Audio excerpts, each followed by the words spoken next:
Okay, hi guys. I have a script. Welcome to a Frasier special under the umbrella of the Lyceum Committee.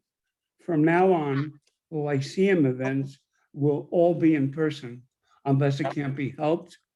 And the Frasier specials, which this is, it will pretty much only be on Zoom, again, unless we have the ability to bring somebody in. I'm Art Oakner, and it is my honor for the fourth or perhaps fifth time Art, this is the to sixth introduce time. Frasier's own Dr. Curt Eshelman, MD, presenting Catching Up with COVID and the Dreaded Variances. Okay, since the beginning of this pandemic, Curt has worked tirelessly on making sense of it all and all it entails. This effort has made him something of a clearinghouse for about 150 very smart, qualified people from all over the world who add to his knowledge base, which he tirelessly sends out to his listserv almost every day. And they have a tint of humor in them. When Curt starts, I'm going to put him on Spotlight, which puts all of you on speaker view. And this is something that's a little new. This is going to be recorded for the Frasier channel, and Curt would like to put it on to YouTube. So YouTube pierces some of our confidentiality, if you mind. I don't mind. So it won't show your names, but if you close your picture off, you will be anonymous to the world and still take part in this. So without further ado, take it away, Curt. Yeah, hi, Art. I'm going to try and share my screen here. Oh, did that work? It says has started screen sharing. No, I screwed up. Will everybody please mute themselves? Okay, how about that now? You're in. Yeah, okay. So this is actually the sixth one of these. Art is downplaying this. I mean, Art is very persuasive. This is the sixth time that Art has talked me into this, and it actually is very fun. I mean, I'm not. I enjoy it, and each of these is an occasion when I try to sort out what are the big trends, what has been going on, and then make predictions about the future, and it documents the predictions in a way that I can go back and Curt, somehow you got muted. Unmute yourself, Curt. Curt, unmute yourself. There we go. Great. I'm back. You're Nod back. your head, folks. Everybody hear me? Yes. Can everybody hear me? Yes. Okay. There were three. I participated with Tim on three before this, so this is actually the ninth time that I've done this over 16 months, and it actually has been fun. So let me show you what I want to talk about. I really want to spend a lot of time talking about the Delta variant and the vaccines, and how the vaccines work with the Delta variant, and how I see the current rise in cases relating to Delta taking over. But I'm going to make you listen to a bunch of stuff before then. I'm going to start with, as I have before, comparing what has actually happened with my predictions of what would happen. I'm going to give you an update on all of the data, the graphs, the cases, the hospitalizations, and so on for Boulder as well as for the United States as a whole.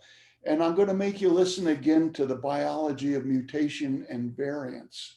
You did terribly on the test for biology of mutations last time, so I want to do that again, and then we'll end with making predictions for the future. So you remember Karnak helped me. The last time I made predictions was almost exactly 2 months ago. So this is a slide from. Can you all see my whole slide, or is part of it blocked off? Oh, he's on, but we don't have sound. Try this. It's good. It's good. It's good? Oh, You can see the whole slide? The slide from May is all, okay. So this was a slide that I showed then, and you can see it was up to date at May. And at that time, cases were coming right down. And I have been enamored with the comparison of the United States to Israel. We used the same vaccine. We had, on a population basis, had the same number of cases approximately, and they were 2 months ahead of us with their vaccine. So I, with some other people's help, figured out a way to graph the United States and Israel on the same graph. And this is a normalized graph with starting on a different day for Israel is day one, and 2 months after that is the United States. And so the blue was actual Israel. They brought their cases down essentially to zero. And the green was actual at the time I made this prediction. And I predicted we would follow a path similar to Israel, and that we would be down to 3,500 cases by the end of June. Well, for a while, I felt really good. You can see we did in fact track straight down. And up until this point, I was feeling pretty smug. But then everything leveled out. We hit a plateau. We quit declining down along this line. And now here recently, we've had a resurgence in the number of cases. So I think we have to say this one's in the loser column. I did not accurately predict the number of cases.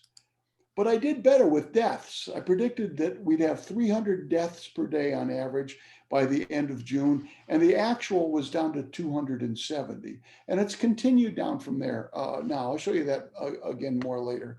I predicted that the distribution of cases would quit being all over and we would have hotspots.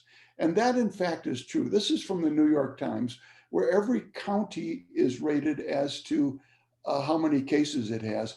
And you see all of these white areas. Almost every state has some white in it. And those are counties that had 0 cases for the last week. And then there's places with these terrific red spots. This is the number of cases on average for a population. So like for 100,000 people. So almost all of the extremes are small population counties. And it hides the fact that Florida now has twice as many cases as any other state in the union. California is second. And places up in New England, that same yellow have almost none. But as a generalization, east of the Mississippi is doing way better than west of the Mississippi. Let's look at Colorado a second. And you can see kind of the same phenomenon, but in a single state. You see all of the counties we've got with no cases, 0 for the last week. You see a lot of pale yellow where there's not many cases. And then you see the worst category by Silverton and Grand Junction, which has a larger population than many of the counties out west, has a terrible time. And their hospitals right now are overwhelmed. So I did some predictions that we really haven't had time to come true, but the first 2 have come true. People are more comfortable in going out. I mean, we had 50,000 people go to the All-Star game in Denver last night. Masks are becoming increasingly rare. It's still unknown whether we'll be able to immunize kids down to age 2 in September.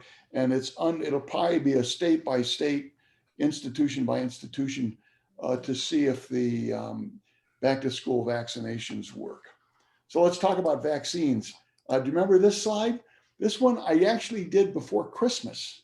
The vaccines were first coming out, and I simply made a spreadsheet in a stair-step pattern because it was easier than making it in a straight line pattern.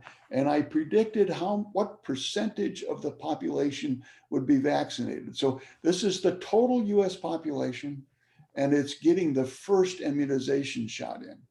So the next thing I did, in March, when I gave an update on this, you can see it was tracking right along. Fantastic. And do you remember we voted? Who thinks it's for the next step in May, when I came in here, we voted with a thumbs up or thumbs down as to whether the vaccinations were ahead of my predictions or behind. Remember that? And remember, almost everybody voted down, but in fact, they were up.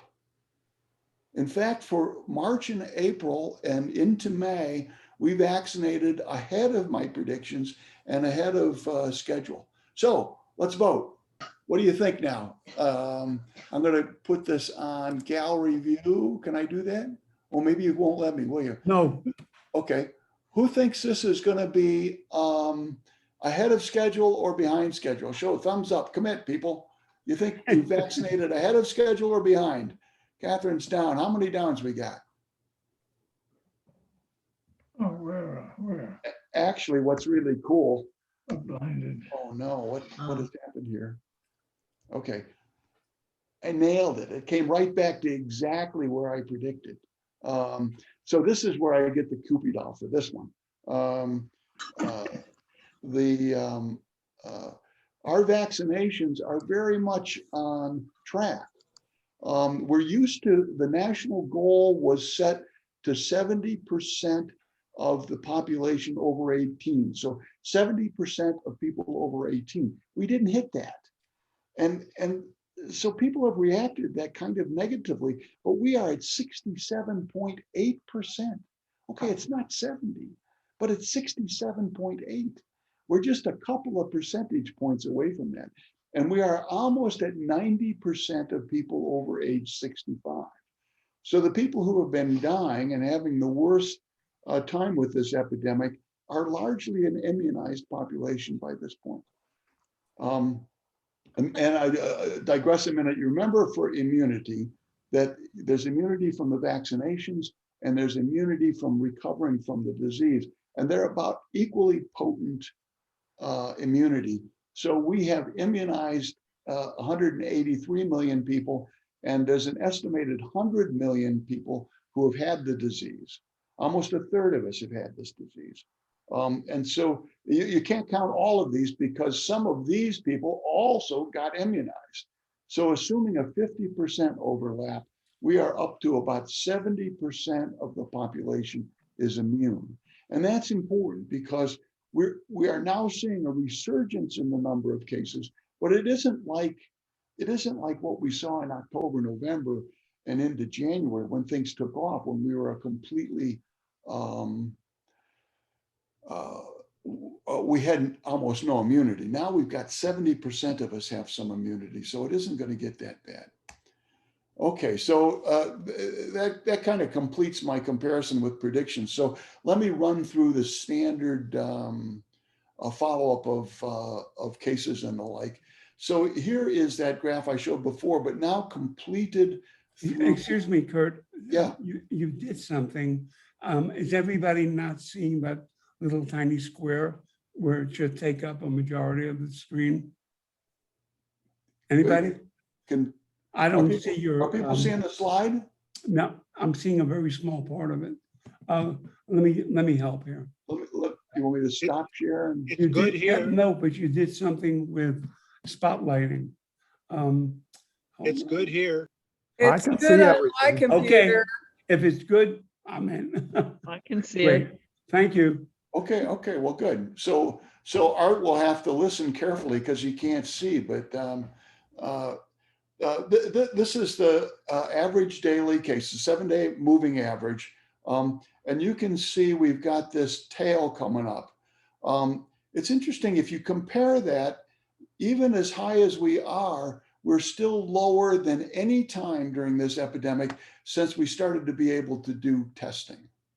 So this is headed in the wrong direction, but it is still quite low. So on the one hand, when we compare it to what we had in January, it's very low, and maybe it's possible to think about ignoring it. That's a mistake. So let me show you a slide that's cut off here in mid-April, and just show you what the graph looks like from mid-April. And that gives us a kind of a blow up of that last. And this is a bad turnaround. I don't think it's going to get anywhere near as bad as we had in January, but it's certainly headed the wrong direction. So we need to look at measures of severity. How sick are people getting with this virus? And a place to start is emergency room visits. And we see a bump in that too. We were down to a low of about 0.5% of the people going to the emergency rooms in the country were going for COVID. And now we're up over 1%. So that's a measure of people feeling sick enough they've got to go to the emergency room. And a fraction of those people get admitted. So we're seeing a similar resurgence in the number of hospitalizations. We are not seeing a similar resurgence in the number of deaths, but we are seeing a slight upslope. Deaths, the measure of deaths lags so far behind cases and hospitalizations that we may still see it here. At this low point, we were down to about 200 deaths per day, which was just really gratifying. We're now back to about 250, 270. Boulder County has had this same, in comparison to the peak times, we're at a very low level, but we have seen this upslope. A cool thing we can look at in Boulder County is the percentage of tests that are reported as positive. And at the low point, it was down here well below 1%, and we are now up to 2%. So these people that are doing, at Stasio, taking the nasal PCR tests are now finding more coronavirus. But our hospitalizations, there's been no bump whatsoever. This is for the whole county, all of the hospitals in the county. We have no discernible increase in hospitalizations. And most importantly, we haven't had a death from COVID-19 since the 1st of June. We're now over 6 weeks with 0 deaths. Well, how do I get it louder, Leo? I don't know how to make it louder. Somebody mute that. Good. Okay. All right, deep breath. Wake up. I'm going to stop share. Everybody come back. Let's pause for some questions. Gallery view so I can see faces. Yeah, give me a hand on this. Just unmute yourself and just be polite. Catherine?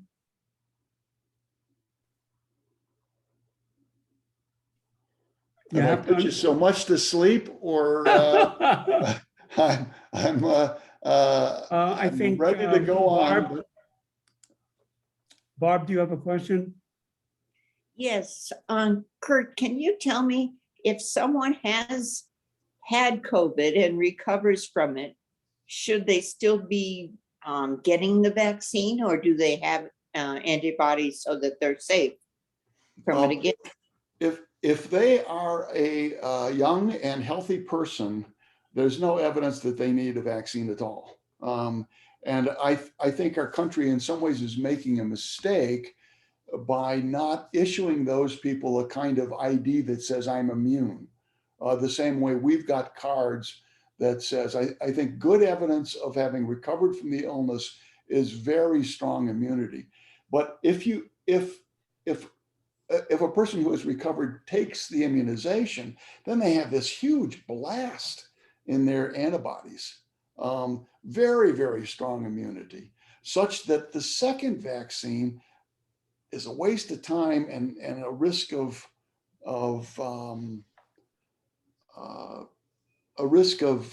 side effects that they just don't need to have. I have a family member who is in that circumstances, but nobody knows if going on a flight, you're going to need the fully filled out card. And so he got the second shot just because it needed the card filled out. But I think that's one thing that could have decreased the tension. If somebody had a positive PCR test, they're immune. And if they want to not take the shot, God bless them.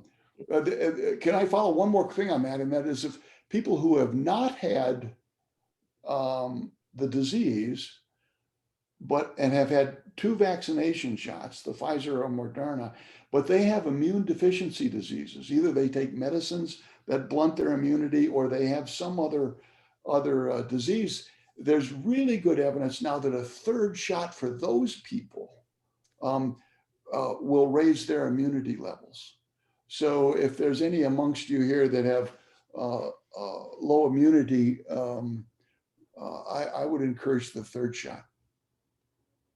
Thank you. Other questions? Bob, is that your hand up or? Nobody had any questions? About Yeah, the Jeff. about the 3rd shot, is there any information about how long after the 2nd shot that should be?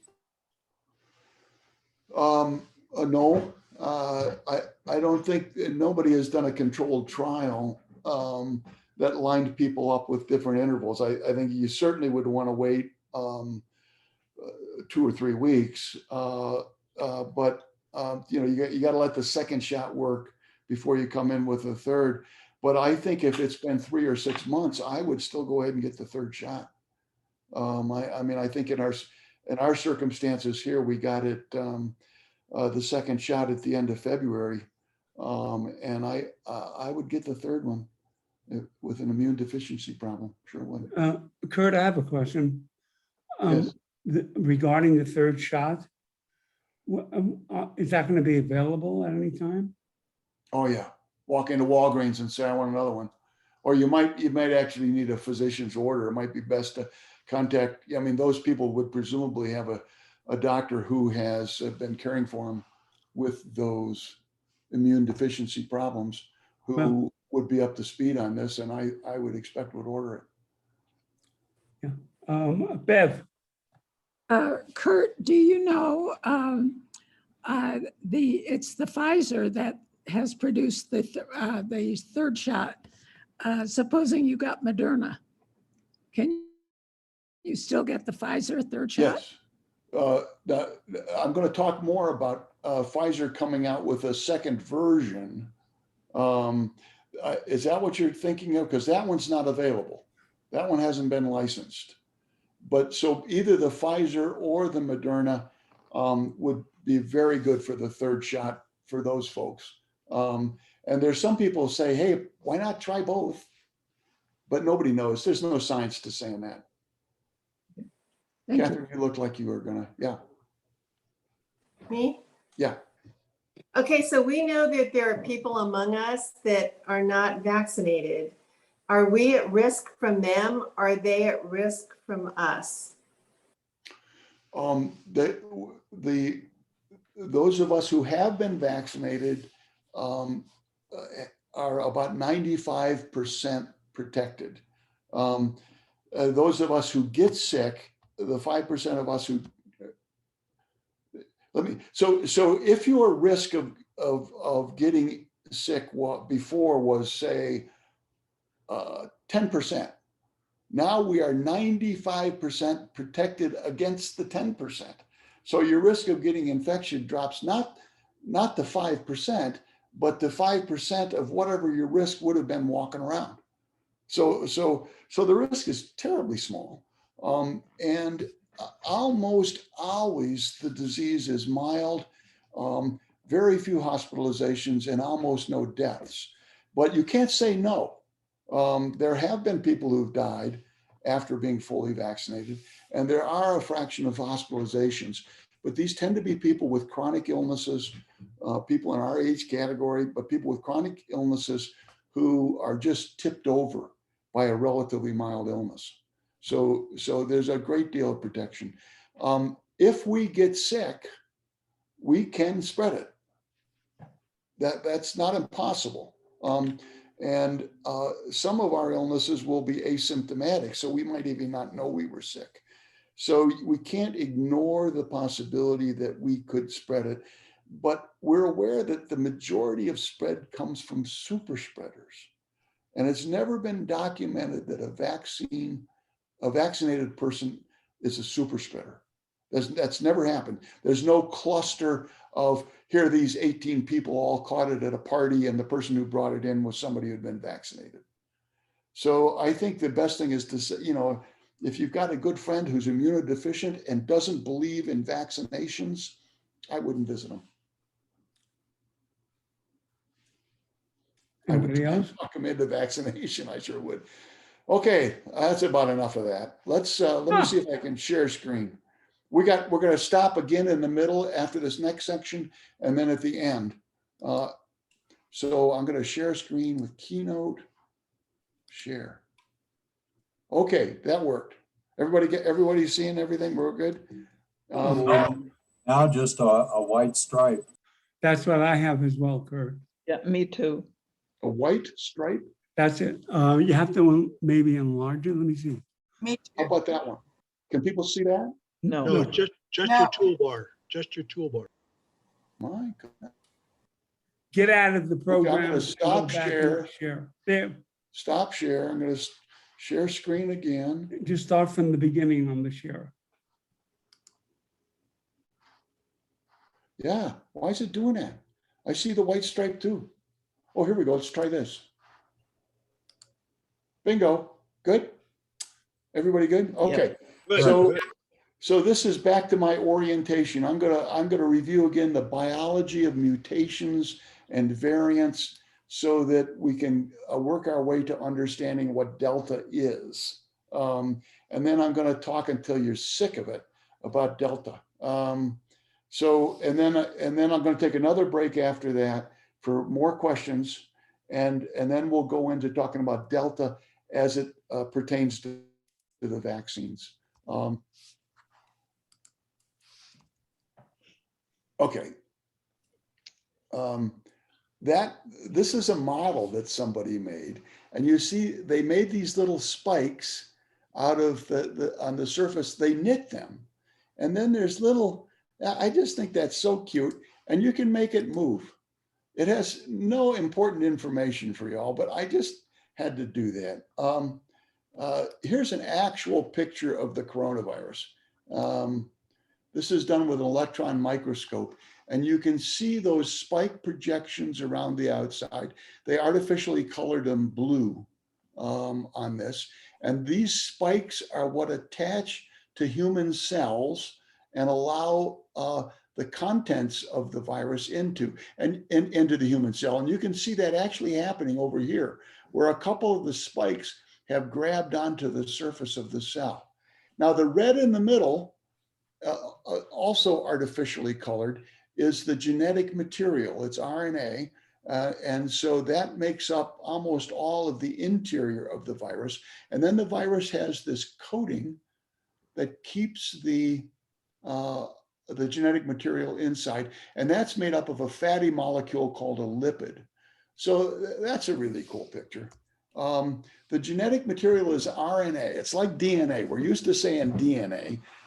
This is RNA, a slightly simpler molecule, but works the same way.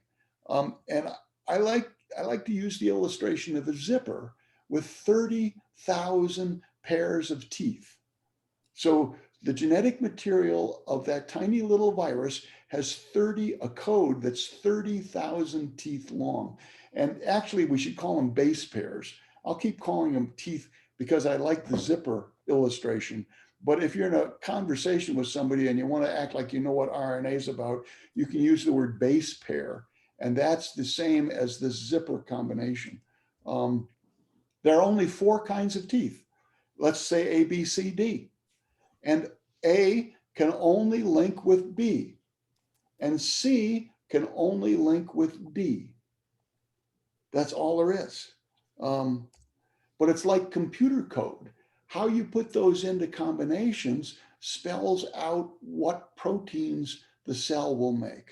So the RNA, this zipper, exists in a soup with all of the different teeth. So there's free-floating A, B, C, D out there, Well, so when the zipper unzips, I think this is what I say, each tooth finds a matching tooth. So the A zips and the A finds a new B, and the B finds a new A, and the C finds a new D, and the D finds a new C, and on and on and on and on for 30,000 of them. But when that's done, you have two new complete zippers. And that's how the virus multiplies. So a 30,000 zip, and nobody's ever had a zipper 30,000 teeth long, but the idea that you can unzip that and zip it back up without it making a mistake is astonishing. And in fact, mistakes happen. On average, a mistake happens every 2 million times there's a new virus. So this is an extraordinarily accurate process. The average human case has 1 million viruses. So on average, every other human case, there's a mistake that happens. And that mistake, of course, is called a mutation. Still with me? So the mutation then is carried forward. So if you go back to my illustration, if an A was supposed to link up with the B, but in fact, it got screwed up and it hooked up with another A, well, then when these unzip, these two A's each found B's, and the whole new zippers carry the mistake, and that mistake will carry forward forever. So this ends up being like those shipping labels, those little barcode things. And they can then trace the viruses back by identifying each of those mutations. They can say where this virus is very similar, but not the same as this one. Where did that mistake happen? And they can trace it all over the world, and they do. And so this is a family tree of coronaviruses that came from Wuhan. And there's a coronavirus strain that causes a common cold in humans. And then the MERS and the SARS were terrible epidemics that burned out. Public health measures were important, but they burned out and they don't exist anymore. And then there's this new one that we've got. Now, this family tree is plenty complicated, but I look at that and I think, okay, well, I maybe could learn that. I could study that. I'm not sure I could memorize it, but I could study that and I could trace all of this back. I want to point out that this was before this epidemic. This virus right now has been further tracked, and look at its family tree. Holy cow. It is so spectacularly complicated. And let me then point out one more thing. This was how complicated it got by April of last year. It's had millions and millions, hundreds of millions of replications since then. And the family tree is just spectacularly complex. So scientists, I'm going to get to the naming of all this in a little bit. So we've got ancestry.com for coronaviruses, all right? And most of these mutations don't matter. The biochemistry of the virus just kind of ignores the fact that one zipper's tooth has changed. It just doesn't make any difference. Some of them are terrible. Some of them can immediately blot out the virus. Others give the virus a competitive disadvantage, and other stronger viruses take over. But sometimes that mutation gives the virus a competitive advantage. And that virus then will spread more easily and become more and more prevalent. And then that's what we call a variant. A variant is a mutated virus that has a competitive advantage. So that's all of that. Let's talk about the Delta variant.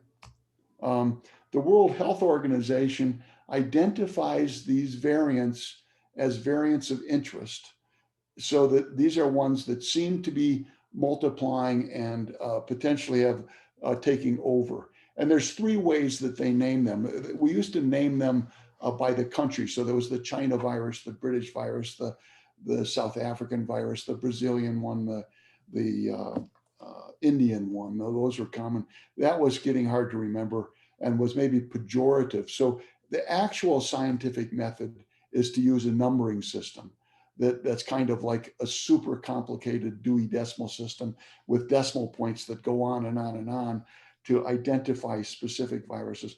That's very difficult for most of us to remember. So the important ones now are being, yeah, the important ones now are being given Greek letters. So the British one was the Alpha, and the Indian one now is Delta. This is a slide that I showed last time where B.1.1.7 is Alpha. This is the British. And you can see back, and these are bar graphs that show the United States has a surveillance program. It's taking in a zillion viruses and it's figuring out which variants they all have. And it reports in 2-week intervals. So each of these bars show the percentage of the different variants for that 2-week period. And this was back in January, starting at the end of January, when the B.1.2 was the most common variant. That one was first identified in New York. You can't even see, well, it's not even, it's so small, it's not labeled, but you can see the Alpha variant here, and you can see it jump up, almost doubling every 2 weeks until its growth blunted slightly, but it was completely in control when I gave the last talk in May. This bar was from April 24th. Let me show you the one now, because this is the B.1.1.7 is the Alpha, but you can see this tiny sliver of light orange here, light orange, too small to label. All of a sudden, boom, boom, boom, that's Delta. And you can see Delta is out competing Alpha and squeezing Alpha right out of the picture. So Delta right now makes up 52%, but you notice this slide is now 2 weeks old, and I bet Delta's up to 65% in this country by now. So Delta has a competitive advantage, and it's winning. So far, Delta will lose its place. So Delta's the winner. It's all over the world. It's taking over in terms of percentages. It's what delayed the UK, caused the UK to delay their full opening. And France now is issuing these COVID passports. It's the first country I know of that's doing that. Here's a map of hotspots. This is where there's large cases on a population base. You can see South America is terrible. South Africa is terrible again. Russia's got a lot. The Iberian Peninsula, UK. And if you look at where Delta is, it's all the same places. There are places that don't have Delta. China, for example, doesn't have Delta. New Zealand doesn't have Delta. In the United States, we report by 10 districts.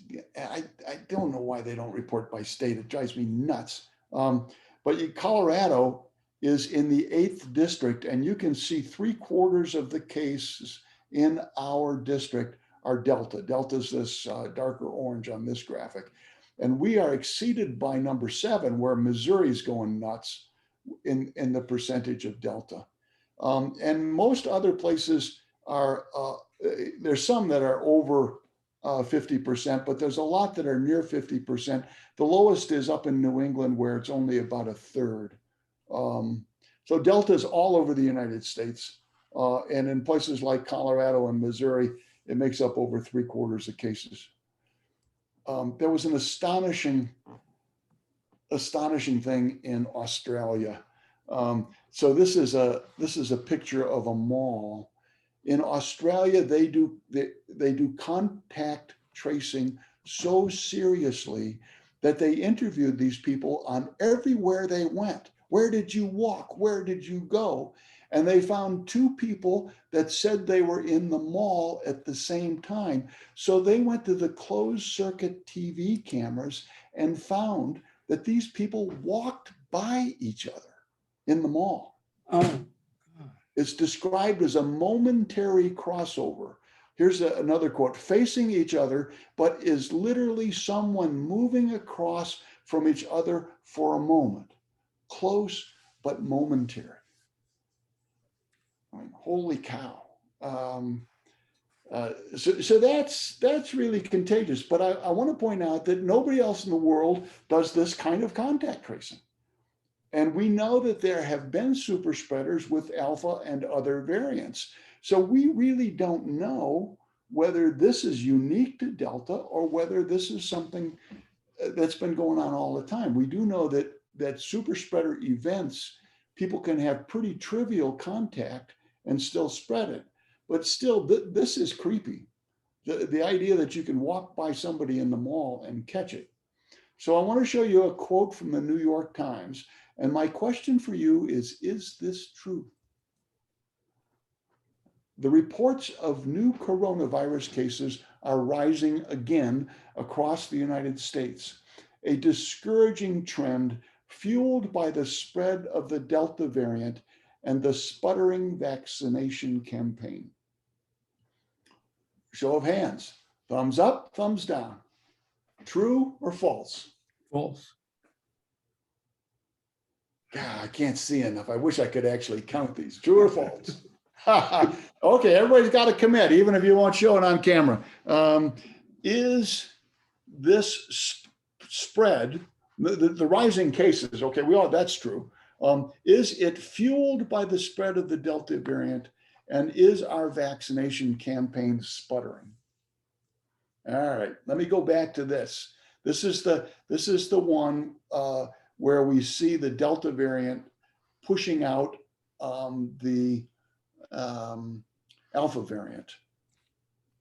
But I want to show you what happened to Delta cases in India. This is the curve of cases in India, and it just went nuts, completely nuts. This is that exponential curve that we talked a lot about in the beginning, but then it dropped in a symmetrical pattern. There were more Delta cases diagnosed on the way down than on the way up. If Delta was fueling this, we would have seen a bunch of Delta here, excuse me, and then it would have fueled all of this up, and all of these cases would have been Delta. Wasn't in fact true. The other thing that's not true is it didn't spread all through India. It didn't just keep going, despite the congestion in that country and the poverty and the need for people to be out in crowds. It burned itself out. And this, I described this, I saw this curve first in Belgium. And so I've called it the Belgium curve. I have looked for an answer and an explanation for this, and I'm not really satisfied. It looks as though it got everybody sick who is susceptible and then quit. But that explanation flat out doesn't make sense to me. So that ought to catch our attention, that the Delta variant, the place where it was first described, the epidemic burned itself out. Now, secondly, I want to go back to the Alpha variant and show what happened in our own country. Clearly, this little sliver of Alpha was right at the end of January, just past the peak. It was the 2 weeks ending January 30th. So it was the second half of January when we had just a tiny amount of Alpha, and then it spread like crazy up until near the end of April. Well, what was happening with our caseloads? Our caseloads were dropping like a stone.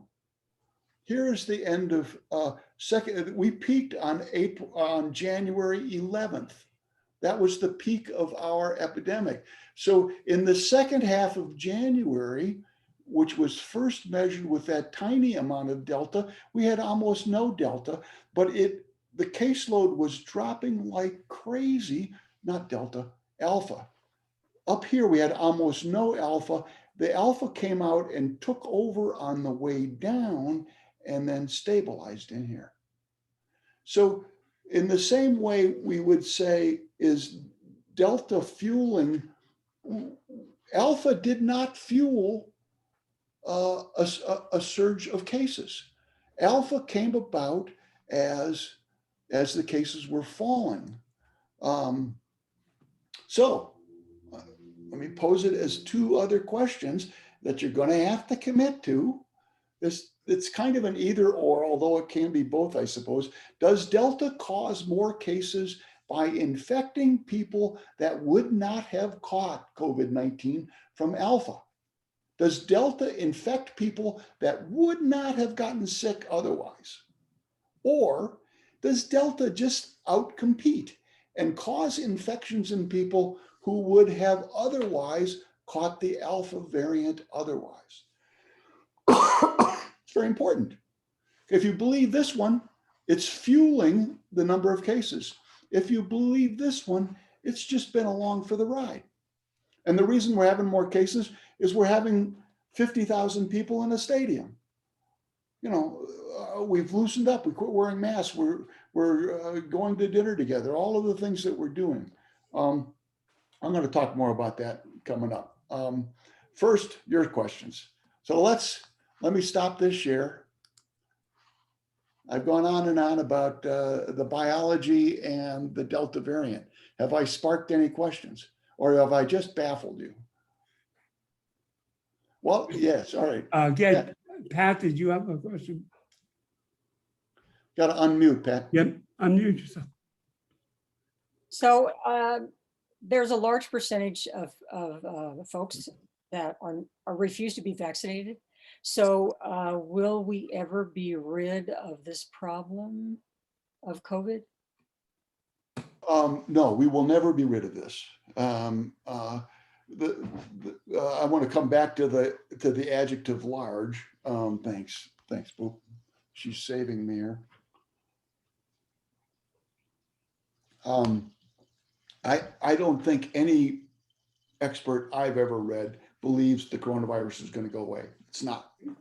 It's going to be just one of those things that circulates, and all of us at-risk people will be getting immunization like they used to offer flu only to old people, and then it started working its way to high-risk people in other age groups, and it'll probably be offered to other people. But I believe we will have variants that are worse than Delta, that indeed do work their way around our immunity, so that people who have had vaccinations will need boosters to stay immune.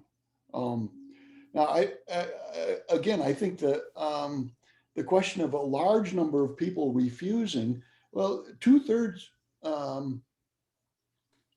in the adult population, we are up to 2/3 of us have had it.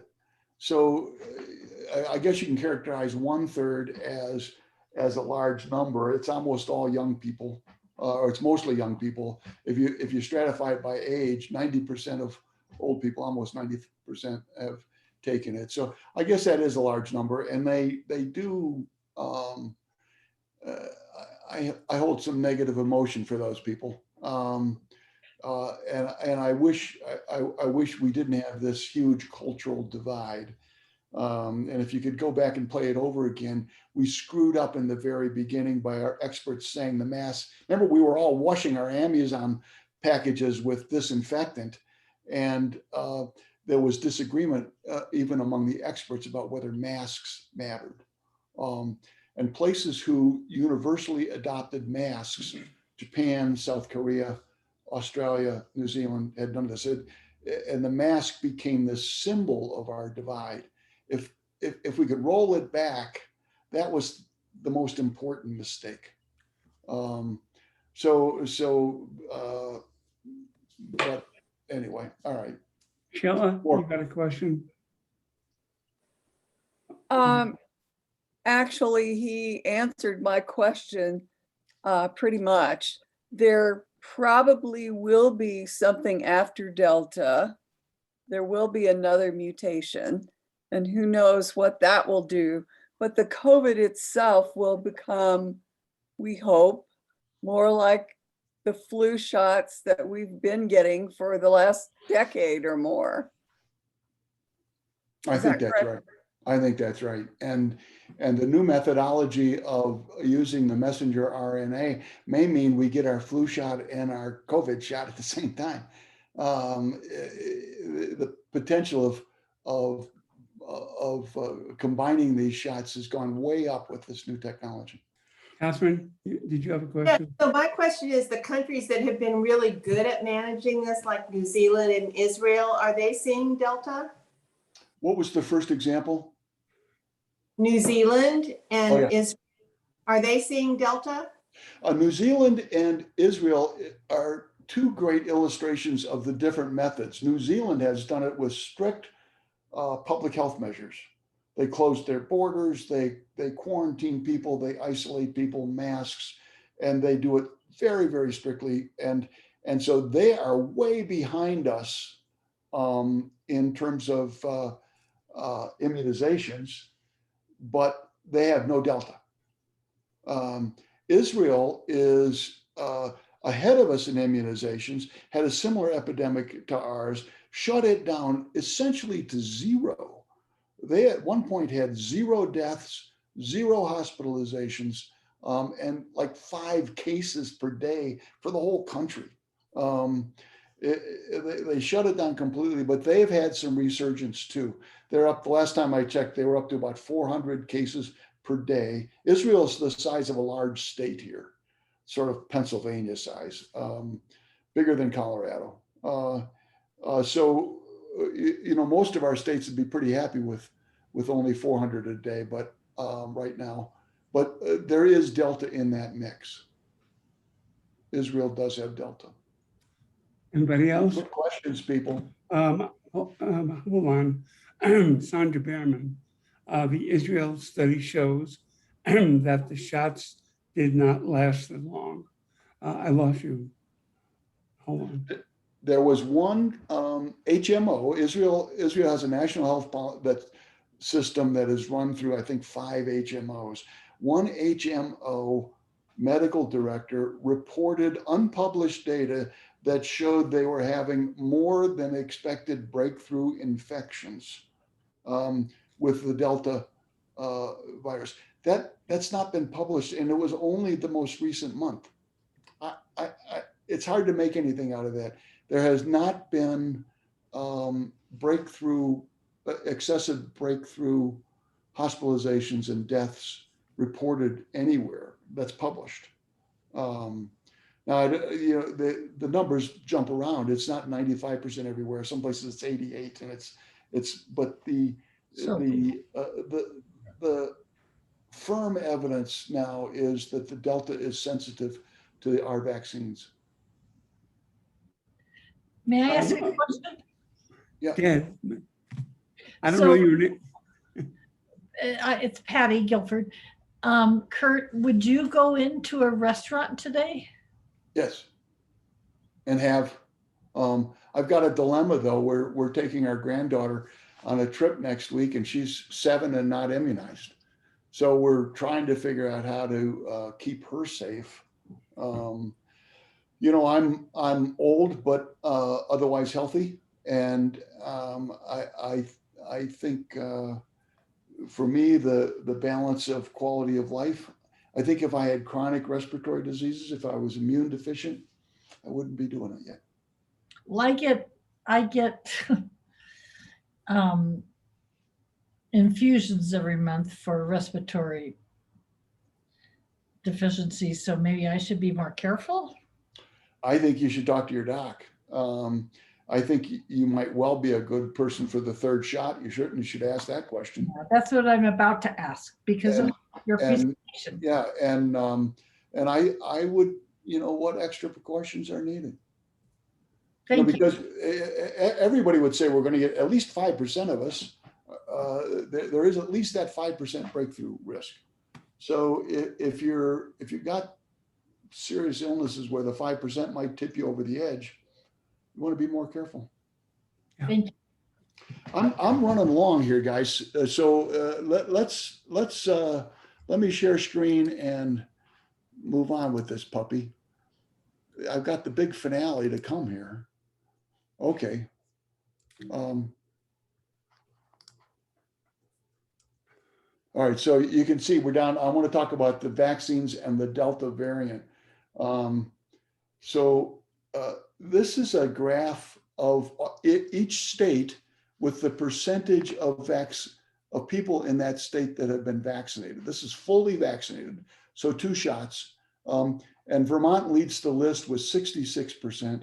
And by coincidence, with 33% is Mississippi. So Mississippi has vaccinated half as many people as Vermont. Colorado is right there. So we're in the sort of upper third. I should find Nebraska. North Carolina, not so good. Nebraska is better than average, and North Carolina. Any other states out there? Shout out a state. Okay. So now I've overlaid a second graph. These percentages now are the percentage for the vaccinations. And this is the average number of new cases per 100,000 people. So you can see where we've done very well with vaccinations. We have almost no new cases, very, very low. And at the other extreme, we have very high cases. It's sporadic in here. So Missouri is taking the cake all along here.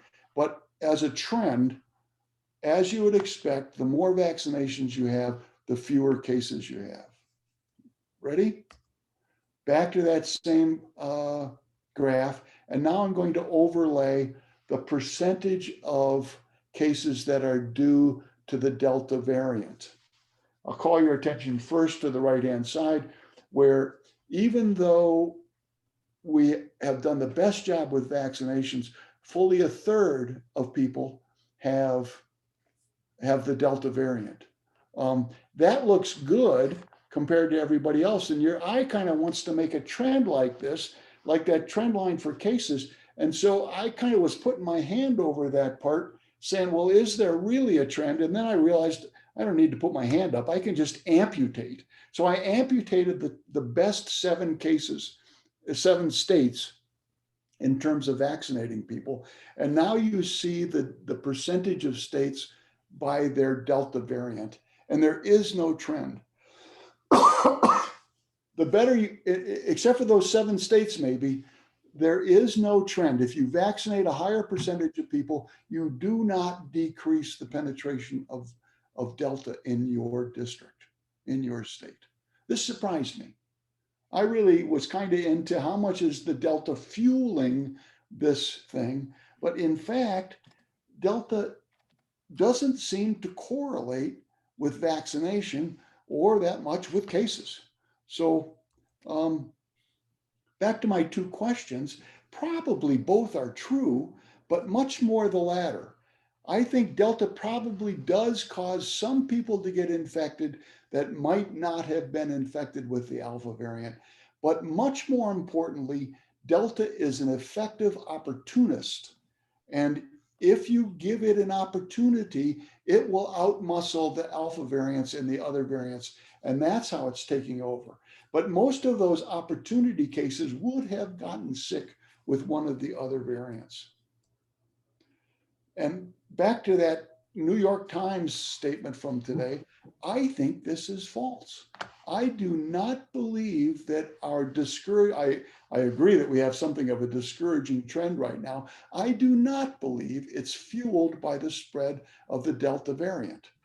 But I can't find anybody else to say this, so I'm out on a limb here. But it is serving a political purpose, and it's selling newspapers to be talking about Delta, when in fact our problem is that we've all taken our masks off and we're all going to restaurants and 50,000 people are getting into a stadium. That's why we're having a resurgence. Delta's taking advantage of that, not causing the resurgence. And I also then disagree with the sputtering vaccination campaign. Yes, I wish it was better, but I think we've done a dang good job. We rank about 3rd in the world in terms of how many people have been vaccinated. Okay, so what does it all mean? Let me summarize. Our vaccinations work against Delta. Breakthrough cases happen 5%. Essentially, all hospitalizations and deaths are in unvaccinated people now. Delta is not so much driving the increased cases, rather it's taking advantage of the opportunity. And getting vaccinated and avoiding high contagion situations offer very good protection against Delta. So are we done talking about Delta and vaccinations? No, one more. That is, Pfizer did this really interesting thing. They have produced a revised version of their vaccination. And I think it's important for us to understand that. Pfizer and Moderna both use this messenger RNA model to produce their vaccination. I'm not going to go into how they do that because I only barely understand it, maybe. But it starts by making a template of the part of the virus they wish to target. And they all target a portion of the spike, a little protein on the side. But that template then feeds into a multi-step industrial scale manufacturing process, a huge, huge scale. Combined, Pfizer and Moderna are prepared to produce 5 billion doses this year. 5 billion doses of vaccine.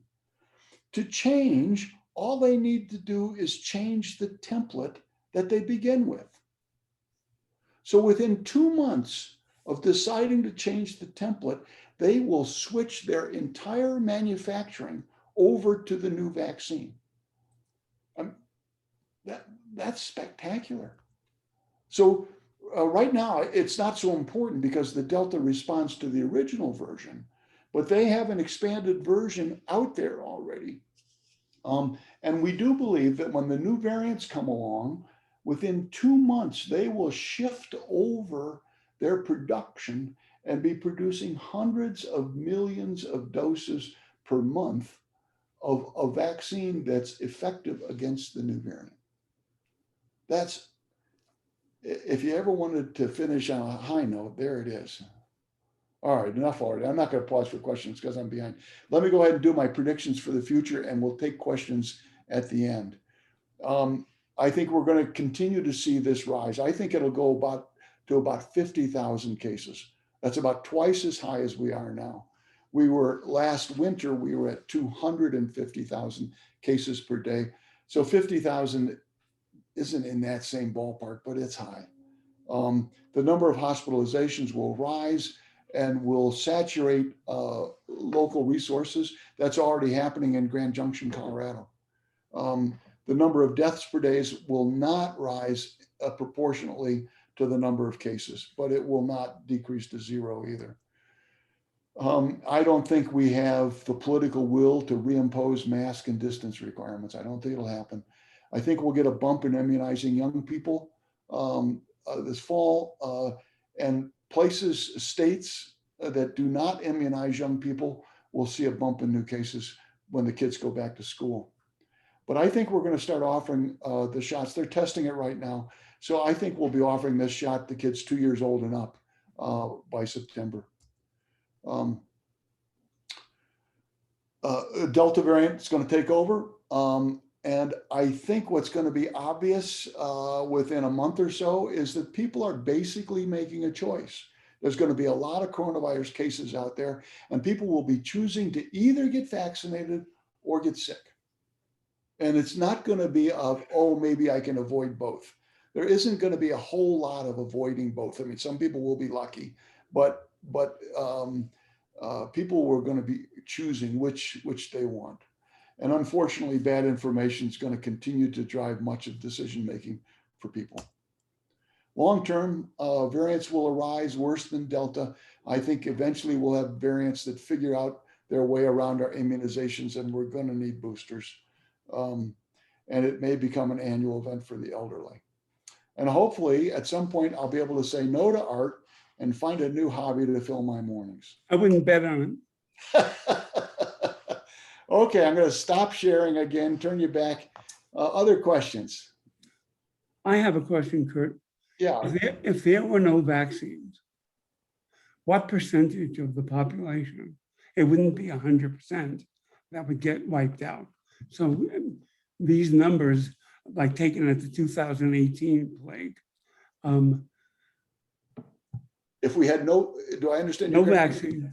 If we had no vaccine, how many more people would have died? No, just a percentage of getting sick. Oh, getting sick.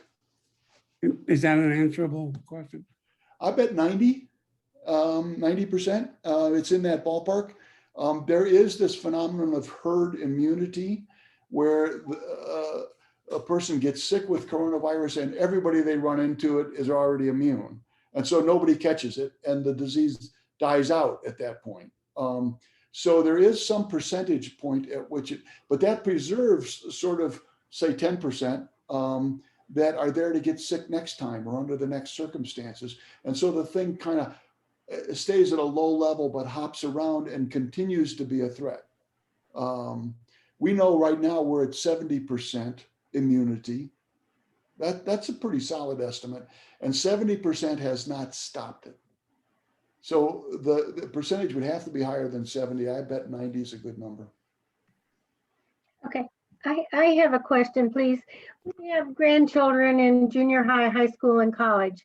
None of them went to class last year, but they're all planning to go to class this year, 2 in California and 1 here in Colorado. They've all been vaccinated. Are you concerned about them, No, let them kids go. in school? No. Okay, Good for them. God you bless make them. me They feel got better, their thank shots. you. And I hope in some places, school systems will have the courage to say, either you can't come, if you haven't had a shot, you got to wear a mask all the time. You can't participate in sports. You can't participate in extracurricular activities. Yes, you can come to school, but wear a mask and then go straight home. Okay. But I think if kids are vaccinated, God, let them have a normal year. Please let them have a normal year. Anybody else? Stan. Yeah, Curt, a year ago, we started hearing stories about the consequences of having the disease and recovering from it and on long-term effects or even short-term effects. And since then, we've heard a scattering of anecdotal things, but can you arm us with more recent information about the consequences for healthy young people of just going it alone and skipping the vaccine and the potential consequences? I searched recently for some of this. For very young children, the risk of the shot, or not the very young, because for teenagers, the healthy teenagers, non-obese healthy teenagers, the risk of the shot or the risk of the disease is so low, it's almost unmeasurable. And so making a decision about that has much more to do with having the freedom to do, as we just said, with having these kids be able to have a normal year and nobody worry about it, not wear a mask, go for it. If you take young adults, but not kids, there clearly are a fraction. It's the leading cause of death in every decile group, or it was at its peak, including people from 40 to 50. It's the leading cause of death for people between ages 40 to 50 at its peak. And there are these phenomena. I mean, people get sick as stink. I mean, the original doctor who reported this in Wuhan was a 30-year-old doctor and he died. So there are deaths in that group, although compared to us old people, they're small. Then there's this long haul thing that is poorly understood. It's not a reportable illness. In this country, there's a whole range of things that are reportable. So then we can get, so influenza, for example, we know about how many people have influenza. Certainly we know how many people test positive for influenza. Long haul COVID is not reported anywhere. So nobody can say, is this 1%? Is this 8%? We don't have any blood tests to do for it. We don't even really understand the mechanics of it very well. But it certainly appears to be a terrible thing for some folks, where they just can't get it back. I read something recently. I read something recently about that maybe it's activating other viruses that are dormant. The Epstein-Barr virus, which causes mono, and okay, is there some combo thing going on here? And we also went through a stage of thinking it was autoimmune, that it's kicking off an allergy against yourself, but they've studied the heck out of that and not found a biomarker that's very good. There's also a third category, which are people who got very, very sick in ICUs, in shock, respirators, all of those kinds of things, and recover, but are damaged. Their kidneys are damaged, their heart is damaged, their lungs are damaged, and those people happen at those ages too. But to some degree, you simply have to. And I don't know how to say this to everybody, but you have to love your neighbor. And the best reason for some of these 20-year-olds and 30-year-olds to do that is taking care of other people in the society who might get really sick and die. And our public health depends on people cooperating with things that, are basically a love your neighbor. Curt, I think we have time for one more. Anybody? Thanks, everybody. This was fun. Hey, Curt, I know this is the last one, but thank you so much. Good night, everybody. Good night. Thanks, Curt.